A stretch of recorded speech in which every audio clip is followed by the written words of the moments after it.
In the last video, we found out that the first WCW champion for 16 years will be one of 4 men, which will be decided at the pay-per-view coming up in 2 videos' time. It's either going to be Rey Mysterio, Ethan Carter III, Bobby Lashley, or Wade Barrett. Tonight, we narrow that list down to 2. Hello and welcome to part 2 of my Total Extreme Wrestling WCW save. I'm Kev and this is episode 2 of the return of WCW. I think I said all that already. Never mind. Paul Heyman's talking. I should stop talking. We need to listen to that man because he knows what's what. And it is Paul Heyman and Ethan Carter III out in the ring, just basically having a bit of a giggle at Rey Mysterio's expense. Because if you remember in the last video, Rey Mysterio cut his big, "Oh, it's so good to be back in WCW" promo, and it didn't really go over that well. The biggest crowd high point of the night was Paul Heyman announcing the return of the Dangerous Alliance, specifically with the main man of the Dangerous Alliance being Ethan Carter III. And they're just having a little giggle at Mysterio's expense. He's not very happy about it. We have a little bit of back and forth between Heyman and Carter on one side and Mysterio on the other. The commentary goes well with it as well. And our little world title tournament storyline moves on. We get a B to open the show. You can't ask for much more than that. Well played, gentlemen. We move on into the first match of the night, which is the first of our semi-finals in our world title knockout tournament. And it is Rey Mysterio versus Wade Barrett. And it is Mysterio picking up the win via pinfall. Barrett's improving his gimmick, which is just as well, because he's been doing it for like 15 years. Probably not that long, 5 or 6 maybe. Mysterio gets a C+, Barrett a C. The match overall gets a C+, a perfectly acceptable match from 2 of our top stars. And Mysterio has made his way through to the WCW title match at the New Blood Rising pay-per-view, which is next week. So he'll face either Bobby Lashley or EC3. And we have another stable. This time, it's another WCW original alumni, Gregory Helms, announcing that he's going to be... If Paul Heyman can bring the Dangerous Alliance to the new WCW, then he can bring the Helms dynasty to WCW, and he's got some new faces in his little stable as well. So making up the new Helms dynasty, we have Adam Cole, Robbie E, Brodus Clay, and Awesome Kong. I so desperately want Brodus Clay and Awesome Kong to end up as a couple, but I don't think I can manage it to that much of an extent. But we have a male monster and a female monster in the same stable, which is just awesome. I really like all that. Awesome Kong debuts her female monster gimmick and it's great.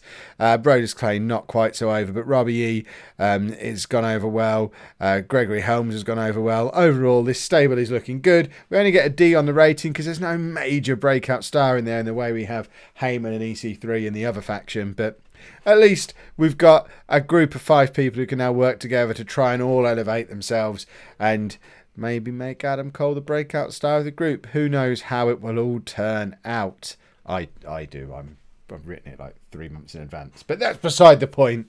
A lot of it depends on crowd reaction anyway. It can all change. And we have our second Fatal 4-Way elimination match to find out who's going to be facing Mia Yim. Is that who it was? I still don't know how to say her name right. I probably shouldn't have had her winning until I know how to say her name. But to face her at the New Blood Rising pay-per-view for the WCW Women's title, it was a choice between Madison Rayne, Brooke, Gail Kim, and the aforementioned Awesome Kong. And Awesome Kong does win the match because she's a big, dominant brute of a heel. And it's awesome.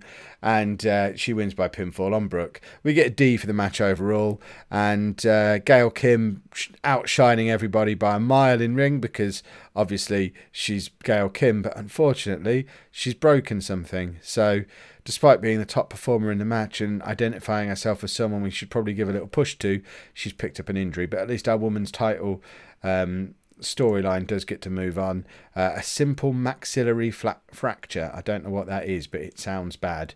And Madison Rayne gets a little bit of heat for causing the injury to Gail Kim. Yeah, goodness me. Talking of people who got heat, it was neither of these two, but Tyler Bate got a little bit of stick last week for injuring Pete Dunne. He only had a bruised bottom in the end, and he's fully fit again now. And this week takes on Mark Sherman. I have no idea either, but apparently he's quite good. And Dunne wins by pinfall in 7 minutes. We get a D- on the rating, and Pete Dunne gets a D- overall. Sherman with an E-, and we've got to start building Pete Dunne up. We want him to be an absolute superstar within WCW, so we've got to have him winning a few matches. And to celebrate his win, he decides to beat the snot out of Mark Sherman post-match, and Tyler Bate runs out, hits the ring, cleans house, saves Sherman. The Bate versus Dunne storyline has started, despite them having a match last week. Did I only put that in after the match? I didn't think I had. But we only get an E+ for the gimmick because, again, there's no stars involved in it, despite Paul Heyman being there. I was hoping some Paul Heyman magic would rub off, but I think what we need to do is get Heyman involved in some promos with Dunne and Bate to help boost them both up, rather than just having them scrapping with a nobody. So that's a note for Kev for the future.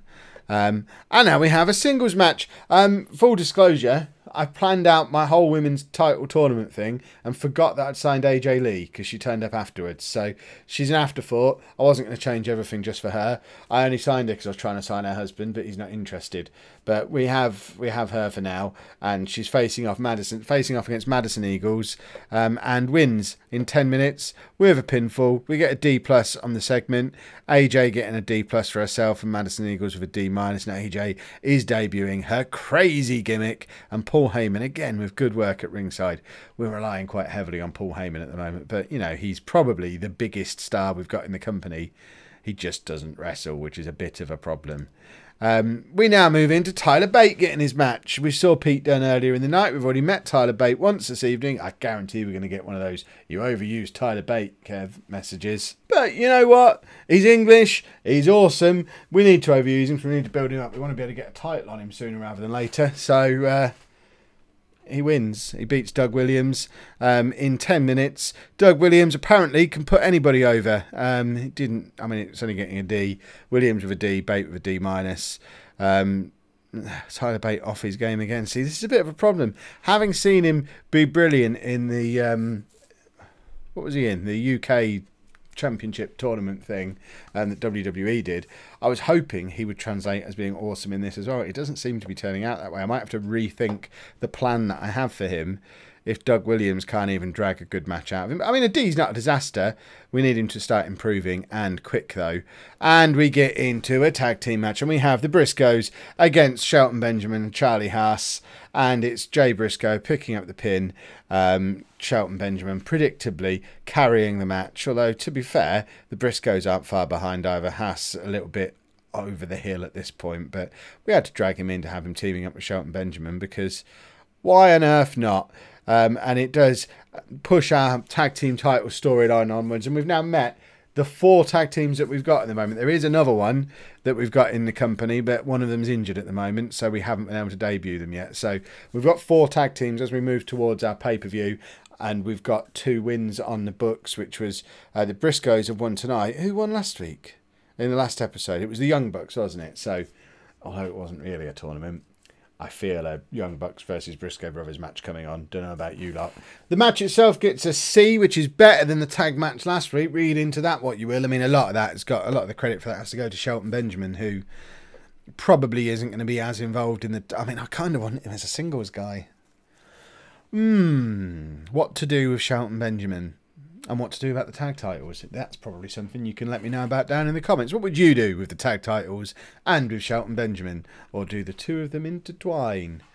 And then we move into another tag team match, but they're not proper tag teams. Oh no, this is all about the US title. Our newly crowned US champion from last week, Jay Lethal, tags with MVP against 2 of the major challengers for the US title, Cody Rhodes and Damien Sandow, and it is actually Cody Rhodes who picks up the pinfall victory over Jay Lethal. So all 3 of these coming out with fairly solid C's, C- for everyone apart from Cody, who gets a outright C for himself. Both MVP and Cody Rhodes improving. Our US title storyline advances and gains heat, and we get C on the match overall. That's all positive stuff. And after the match, Cody Rhodes comes in as a chat with Eric Bischoff and says, I just pinned the US champion. How about a title match? And of course, Eric says, yes, Of course you can have a title match, Cody. In fact, you're going to have a title match at New Blood Rising against Jay Lethal. See how you get on, eh? And we get a B for the segment, which is awesome. We need to get Eric Bischoff more involved, I think, and that's going to look good for Cody Rhodes and Jay Lethal as well for being involved in that. And yeah, we've already created that, don't worry. And then we finish off this week's episode of Nitro with our final semi-final match for the world title competition. It's Bobby Lashley versus Ethan Carter III, and it is EC3 who picks up the win with a pin after 10 minutes. Both Lashley and EC3 doing well. It advances our storyline. We get a B- for the match overall, and that is a really solid way to end the show. And we know who our world title match is going to be at the pay-per-view next week. It's going to be Ethan Carter III against Rey Mysterio, and we also know our US title match, which is going to be Jay Lethal against Cody Rhodes, and we can have a pretty good guess that our tag title match is going to be the Young Bucks against the Briscoe brothers. Oh, we know our women's title as well. Women's title is Mia Yim versus Awesome Kong. So all the titles are sorted. We just need to fill out the rest of the card now. Good job. We've got one more episode of Nitro before the pay-per-view to do exactly that. We get a C- for this week. I think that's a little bit harsh because I think we finished really strongly. We started well. The crowd are disappointed that we didn't have any matches aimed at storytelling. That's my fault for not giving any of them a storytelling thing. That might have been enough to bump us up to a B. And they wanted more angles and interview segments as well. We will get more angles involved once we don't have to have so many of these pesky tournament matches, hopefully from next episode onwards even. So that was this week's Nitro. Let me know down in the comments what you would have done differently and where you would take the company from here. Who do you think we should be putting the world title on, the tag titles, the women's titles? And is there anyone else who I should be going out and signing that I haven't done so far, or any major mistakes that I'm making other than mispronouncing names of people I've never heard of? If you've enjoyed that, please pop a like on there for me. Subscribe to the channel if you'd like to see more. And thank you very much for watching.